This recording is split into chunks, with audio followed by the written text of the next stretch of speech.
جی تو welcome back ہوگا ناظرین. آج ہم آپ کے لیے ایک بہت بڑی نیوز لے کے آئے ہیں جس میں اطہار تارڑ اور ارشاد بٹی کی آپس میں بہت بڑی لڑائی ہو جاتی ہے، جس میں منیب فاروق اور یاسر کاظمی دونوں بیچ میں آ جاتے ہیں. تجربہ کار انہوں نے مطلب کہ صلح کروا دی، ورنہ بہت کچھ ہو جاتا. وہ کرٹیکل بھی اپنی جگہ ان کا کرٹیسزم ٹھیک ہے کہ نہیں، یہ کوئی عام کسی بندے نے نہیں کی ہے، پرائم منسٹر نے ٹویٹ کی ہے. So there has to be some evidence, کوئی ثبوت تو دے. منیب صاحب، پرائم منسٹر کے پاس 100 طرح کی انفارمیشن تک ایکسیس ہوتا ہے بطور وزیر اعظم کے. 100 طرح کی ایجنسی ہے، 100 طرح کی لا انفورسمنٹ ان کے پاس ایجنسیز ہے جو ان کو رپورٹ کرتی ہیں، جو رپورٹیں فراہم کرتی ہیں، جو ان کو ڈوسیئرز آتے ہیں. اب اگر ہم بھی جلسے میں جا کے کاغذ لہرانا شروع کر دیں اور بعد میں وہ کاغذ گما دیں، جس کا بھی کیس بھگت رہے ہیں سائفر والا، تو دیکھیں یہ زیب نہیں دیتا. پہلی بات یہ کہ بہت ساری انفارمیشن اپنے سینے سے ساتھ لگا کے رکھنی ہوتی ہے. وقت آئے گا، پہلے ہر چیز کا قانونی اور آئینی پہلو دیکھنا چاہیے. آپ کا اوتھ یہ کہتا ہے کہ میں بطور وزیر اعظم میرے نالج میں جو چیز لائی جائے گی وہ میں اپنے تک رکھوں گا، میں کسی ایسے شخص کو، غیر متعلقہ شخص کو نہیں بتاؤں گا. یہ سینسٹیو معاملہ ہے، اس میں کل کو انویسٹیگیشن ہونی ہے، اس کیس نے چلنا ہے. یہ میری بات لکھ لیں، اس کیس نے چلنا ہے، اس میں گرفتاریاں ہونی ہیں، اس میں ایویڈنس ہونی ہے. مطلب آرمی چیف کے خلاف قتل کی مہم، قاتلانہ حملے کی مہم، سب کچھ اس میں گرفتاریاں ہوں گی. اس میں یہ obviously یہ لیگل کیس چلے گا. اگر ابھی سے وزیر اعظم صاحب ہر چیز ٹویٹ کر دیں تو پھر کل کیس کی قانونی نوعیت کیا ہوگی؟ اور دیکھیں، میں کسی نے عمران خان کو نہیں کہا تھا، قاسم کے ابا کو سوری نہیں کہا تھا کہ وہ سعودی ولی عہد کا دیا گیا تحفہ بیچ دے بلیک مارکیٹ میں، اس کی بیوی کروڑ روپے کھا جائے. میں معذرت چاہتا ہوں. کسی نے نہیں کہا تھا کہ آپ وہاں پہ کاروبار شروع کر دیں، اتنے بڑے بڑے ڈبے آئیں، وہ کھولیں، ہیرے جواہرات سے بھرے ہوں، ان کی قیمتیں لگائیں اور بلیک مارکیٹ میں بیچ دیں. کسی نے نہیں کہا تھا کہ 9 مئی کو لوگوں کو کہیں کہ وہ فوج پہ چڑھ دوڑے، اپنے ہی فوج کے. میں کیپٹن کرنل شیر خان کے گھر 2 دفعہ گیا ہوں سوابی. میں کیوں گیا ہوں؟ میرے اندر درد تھا، میں نے اس کے بھائی کے آگے ہاتھ جوڑے اور معافی مانگی. میں ہر دوسرے دن بریگیڈیئر MPS باجوہ کی وہ ویڈیو نکالتا ہوں، انڈین بریگیڈیئر کی، جو کہتا ہے کہ میں نے اس کی سائٹیشن لکھی ہے کہ ٹائیگر ہل کیپچر نہیں ہو رہا تھا، یہ بار بار فائر کرتا تھا، جوانوں کو موٹیویٹ کر کے لاتا تھا، اور میں کہتا تھا اس کو مارو، جب تک یہ کھڑا ہے ہم جنگ نہیں جیت سکتے. انڈین بریگیڈیئر لکھ رہا ہے کہ وہاں captain colonel Sher Khan of 12 NLI has fought bravely, must be given his due recognition. وہ باڈی کے ساتھ اندر نوٹ ڈال کے بھیج رہا ہے. دشمن تعریف کر رہا ہے، ہم نے اس کا مجسمہ پکڑ کے توڑ کے اس کو آگ لگا دی.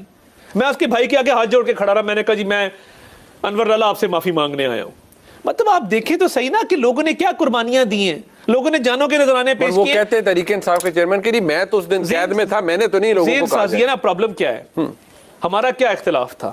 ہم نے آج تک نام نہیں بگاڑا، ہم نے آج تک گالیاں نہیں دی، ہم نے آج تک اس طرح کی ٹویٹیں تصور نہیں ہے. ہم کیا کہتے تھے؟ ہم کہتے تھے کہ آپ کی طرفداری ہے، آپ ایک پولیٹیکل آپ نیوٹرل ہو جائیں. ادارے نے مانا نا پھر، یا تو باجوہ صاحب نہ کہتے آ کے کہ ہم نیوٹرل ہو گئے آج کے بعد. ان کی پارٹی کا جو تقریر تھی اس کے اندر انہوں نے آ کے خود کہا کہ ہم نیوٹرل ہو گئے. پوائنٹ یہ نہیں ہے، پوائنٹ یہ ہے کہ اگر آپ ان دونوں چیزوں کو الگ کر رہے ہیں نا کہ یہ ایک الگ ٹویٹ ہے، اس کا کوئی تعلق نہیں ہے. عمران خان صاحب جو مہم پچھلے 1 سال سے چلا رہے ہیں، مسئلہ کہاں سے شروع ہوا؟ مسئلہ وہاں سے شروع ہوا کہ جب کہا گیا کہ آپ کی جو آنریبل بیگم صاحبہ ہیں وہ یہ کاروبار کرتی ہیں، اور یہ فرا گوگی صاحب ہیں یہ وہ کاروبار کرتی ہیں. وہ دن اور آج کا دن وہ ایک کلٹ ہے. آپ کو یہ بات سمجھنا ہوگی کہ باقاعدہ فال نکالے جاتے ہیں. شام کو دم کا سرکل ہوتا ہے، سرکل میں بیٹھتے ہیں، کون سا کیس کہاں جانا ہے، کیا کرنا ہے. یہ بڑی ابھی بھی میں آپ کو کیا بتاؤں، میں دیکھیں میں پھٹ پڑا ہوں.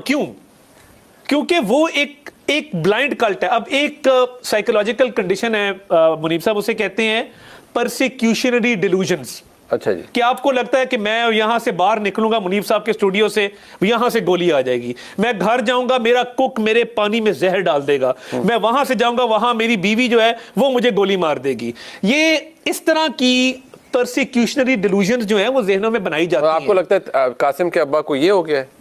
قاسم کے ابا کو پرسیکیوشنری ڈیلوژنز بھی ہیں. اچھا جی. اور وہ بات نہیں سننا چاہتے نا. اب توشہ خانہ میں 1 سال ہو گیا وہ کیس چل رہا ہے. او بھائی یہ بلیک مارکیٹ میں تحفہ کون بیچتا ہے؟ منیب صاحب آج میں آپ کو تحفہ دوں، جی کوئی قیمتی گھڑی لا کے آپ کو دوں، آپ بلیک مارکیٹ میں بیچ کے اس کے پیسے کھا جائیں، اکاؤنٹ میں بھی جمع نہ کرائیں. میں تو پرائیویٹ کیپیسٹی میں دے رہا ہوں. بھائی اسٹیٹ کا تحفہ ہے، یہ کیسی حرکت ہے؟ یہ ایک ایسی حرکت ہے جس کا جواب نہیں دیا جا سکتا, اور اس کا جواب یہ نہیں ہے کہ پی ڈی ایم نے کرپشن کی اور پی ڈی ایم فلاں ہے اور پی ڈی ایم, یہ اس کا جواب نہیں ہے. نہیں, بٹ ایک بات ہے نا, اس سارے معاملے کے نیچے قاسم کے ابا یہ کہہ رہے ہیں معذرت کے ساتھ, وہ کیا ہوتا ہے نا کہ وہ جیسے پنجابی میں کہتے ہیں کہ فلانے کی آپ سیاسی طور پر اس کی منجی ٹھوک رہے ہیں یا اس کو ختم کر رہے ہیں, آپ اس سارے چکر میں پی ٹی آئی کو ختم کر رہے ہیں, اور یہ بھی ایک بہانہ ہے جس چکر میں ختم کر رہے ہیں. یہ بہت بڑا کیس ہے اگینسٹ پی ڈی ایم, اور وہ کہتے ہیں پوری ریاست یہ کر رہی ہے. انٹرنل پالیٹکس کو سمجھے, جتنے الیکٹیبلز تھے جنہوں نے کئی دہائیوں پہ, پرویز خٹک صاحب ہیں فار ایگزامپل, وہ کہتے تھے کہ اس کو گھیرا ہوا ہے 3-4 نان الیکٹیبلز نے جن کا حلقوں سے کوئی تعلق نہیں, ملک سے کوئی تعلق نہیں ہے.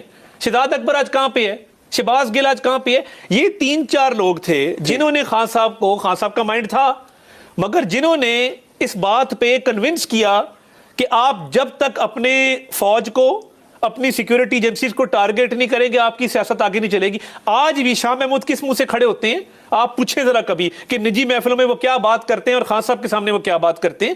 پوائنٹ یہ ہے کہ اپنی انا اور اپنی سیاست کو اس نہج پہ لے جانا کہ ملک کی سالمیت کو آپ کو میٹر ہی نہ کرے. خان صاحب کے منہ سے نہیں نکلا تھا کہ اگر میں اقتدار سے ہٹ گیا تو اس ملک کے 3 خدا نہ خاصا ٹکڑے ہو جائیں گے, یہ کس نے کہا تھا؟ انہوں نے کہا میں یہ زیادہ خطرناک ہو جاؤں گا. بٹ سوال یہ ہے کہ آپ اگر اس کو ایک سیاسی پرسپیکٹو سے دیکھیں طاہر صاحب, ابھی آپ اسمبلی کی مدت 1 مہینہ رہ گئی, آپ نے نگران بنانا ہے, مطلب کوئی اس کی لیجیٹیمیسی کیا ہوگی؟ راجہ ریاض صاحب سے اور شہباز شریف صاحب بیٹھے گئے کہ نگران وزیر اعظم اسی بنانا ہے. ہم نے تو اس دور میں میثاق معیشت کی بات کی تھی جس دور میں ہمارے سے بات کوئی نہیں کرتا تھا, جیلوں میں ڈال رہے تھے. کشمیر پہ ہم نے بات کی. بٹ اب کیا لیجیٹیمیسی ہوگی؟ وہ کہہ رہے ہیں میری جماعت فارغ کر دی ہے, لوگوں کو آپ نے توڑوا دیا ہے, بگا دیا ہے, تو کیا کریں گے؟ کس کو نگران وزیر اعظم لائیں گے؟ راجہ ریاض صاحب ایک طرف لے کے آئیں گے جی یہ میرا نام ہے فلانے بندے کا, ساتھ ہی وہ کہیں گے ٹکٹ دی درخواست ہے. بات یہ ہے کہ یہ جماعت کس طرح بنی تھی, مجھے بتائیں نا. یا تو ہونا 1997 سے جو کارکن تھے وہ متحرک تھے, آئیڈیالوجیکلی عمران خان سے محبت کرتے تھے, فواد چودھری صاحب, فردوس عاشق اوان صاحبہ, شاہ محمود قریشی صاحب, کبھی پارٹی تبدیل نہیں کی تھی ان لوگوں نے. دیکھیں ہم 2 فلٹریشن پروسیس سے گزرے ہیں, ہمیں اتنی داد ضرور دیں کہ مشرف کے دور میں ہماری فرنٹ لائن میں سے بہت سارے لوگ نہیں ٹوٹے. دوبارہ جب یہ دور آیا جو ہم نے مشکل کاٹی پناما کے بعد, ہمارے بہت سارے لوگ نہیں ٹوٹے. آج ہماری جماعت انٹیکٹ الحمدللہ کٹھی کھڑی ہے. پرابلم کیا ہے؟ وہ کہہ رہے ہیں کہ یہ جو اس دفعہ مطلب اب میں کیا کہوں جو پھیرا گیا ہے سب کچھ, وہ اس کی انٹینسٹی بڑی زیادہ ہے. کوئی پھیرا نہیں جاتا. اچھا, یہ جماعت بنائی تھی 3-4 لوگوں نے مل کے, اور یہ جس دور میں بنائی گئی تھی آپ کو بھی پتا ہے کہ ادھر ادھر سے لوگوں کی آرم ٹویسٹنگ کر کے, کسی کو تھپڑ مار کے, کسی کا کان مروڑ کے ان کو ہانکا گیا تھا. چلو طریقے صاحب جوائن کرو شام سے پہلے. 2018 میں ہم سنگل لارجسٹ پارٹی تھے پنجاب میں, اس لیے یہ کلیم نہ رکھیں کہ یہ میں گھر سے لے کے آیا تھا بندے اور یہ میرے گھر ہی واپس. چلے ٹھیک ہے, بٹ یہ آپ نے اپنا ڈیفینس تو دے دیا اور ثبوت کی بات خیر وہ بات اعظم کے پاس متعدد انفارمیشن ہوگی. میں ذرا بھٹی صاحب کے پاس اور اطہر قاضی صاحب کے پاس آتا ہوں. ایک مختصر سا بریک. جی نگران حکومت بننی ہے پر کیسے بنے گی؟ میں نے تو کہا نا راجہ ریاض صاحب ایک طرف کہیں گے کہ یہ میرے نام ہیں جو میں دے رہا ہوں پروپوزڈ کے لیے, ان کو نگران آیا لیڈر آف دی اپوزیشن, ساتھ ہی دوسری جیب سے وہ اپنی درخواست نکالیں گے کہ پی ایم ایل این کا ٹکٹ مجھے دے دیں. مطلب کیا نظارہ ہوگا وہ آپ کے لیے بھی. ایک بریک کے بعد منظر کشی کی ہے آپ کے سامنے, یہ منظر کشی آپ کے دل کو بھائی ہوگی کہ مطلب راجہ ریاض صاحب اپنے نام دیں گے اور وہ سختی سے کہیں گے کہ جی ان ناموں میں سے ایک نام کے اوپر کنسنسس ہو جانا چاہیے. As leader of the opposition میں بتا رہا ہوں کہ ان ناموں میں سے ایک نام کو نگران وزیر اعظم بننا چاہیے. بھائی جان, کاش میں آج آپ کے اور عطا بھائی کے ساتھ بیٹھا ہوتا اور تھوڑی سی روحانیت مجھ میں بھی آ جاتی. دونوں ہی دلوں کے بھید اور دور کی کوڑی لاتے ہیں. دونوں کو پتہ ہے کہاں منتر چھو منتر ہو رہا ہے, کہاں دم درود ہو رہے ہیں آج بھی. اور آپ نے بھی میرے دل میں صحیح پوچھا کہ میں اس وقت بڑا انجوائے. جی زمان پارک میں نہیں, یہ تو زمان پارک کا کہہ رہے تھے مجھے. اچھا نہیں وہ تو, اور اس طرح پھر دیکھیں نا طارق صاحب زمان پارک تو نہیں جاتے نا, اندر بھی نہیں جاتے, تو اتنی دور سے ماشاءاللہ سیٹلائٹی روحانیت جو ہے وہ اگر ہوتا ہے یا نہیں ہوتا ہے وہ تو ایک ہے. چلو اس کو وہ سمجھ جانا, اور آپ کا لاہور میں بیٹھ کے میرے دل میں گھس کے تو سمجھ جانا جو دونوں چیزیں سچی ثابت ہیں. تو کاش میں ان 2 عصر حاضر کے عظیم پیروں کے ساتھ چند لمحے گزار سکتا. دیکھیے پہلی بات تو یہ ہے کہ